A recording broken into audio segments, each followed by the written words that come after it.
Hey guys, so I'm doing guard pass with knee up the middle.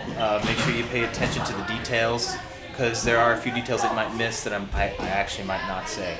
So here we go, guard pass with knee up the middle, or staple. Okay, here we go. So first move, I want to control his hips. So I want to put my palms, since we're not using our uniforms to grab anything, because the shirt and uniforms, our Taekwondo uniforms will rip real easily, so we're not using our uniforms today to hold on to. So I'm going to use just my palms. So I'm going to put my palms on his waist, and I'm going to control his legs by pushing his legs on my hips. Now if I just did this, he'd be able to sit up sweep or scissor sweep or move me around, but what I'm doing is I'm controlling his hips and his legs without allowing him to move.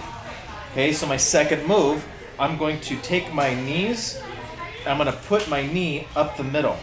Okay, right here, right in line with his spine. So the next move, knee up the middle, and I'm going to go right on my foot. I'm going to stand on my foot, okay? And it gives me a lot of stability. If I were on both knees, he'd be able to knock me over. So next move, I'm going to take my hand, and I'm going to leave this hand here. I'm going to take my hand and transfer it over to this leg. I'm going to drop this knee back. I'm going to collapse his guard by pushing down on his leg. Kind of with my elbow. If you want to be mean to the guy, you can push down with your elbow because the sharp tip of your elbow really hurts. I like to use my forearm just so we can go easy on our opponent.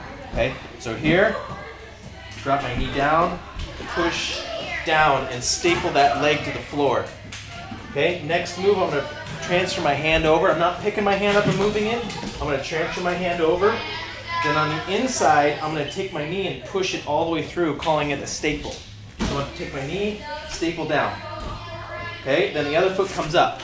And the reason why we do this, one foot up, one knee down, is because if I were to have both knees down and Braden was going to start wiggling, start moving his knees back and forth, I would have to put my knees down to try to catch myself. But if I were to have my foot up and have a stable base, and he starts to move, it won't work. Okay, I could control him the entire time. Okay, so this knee's up, this knee's stapling his leg, and it is probably pretty painful.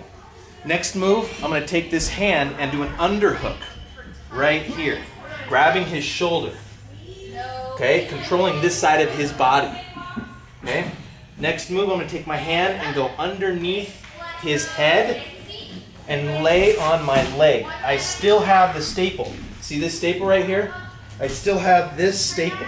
Okay, so my foot's still here. I have the underhook. I have the hand right here. I'm going to lay on my hip, and I still have the staple on his leg. If I were to take the staple off, he would be able to shrimp out and move. We don't want that.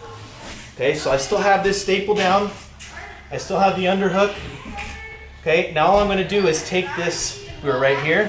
I'm going to take this leg, push it out, and switch my feet immediately to side control.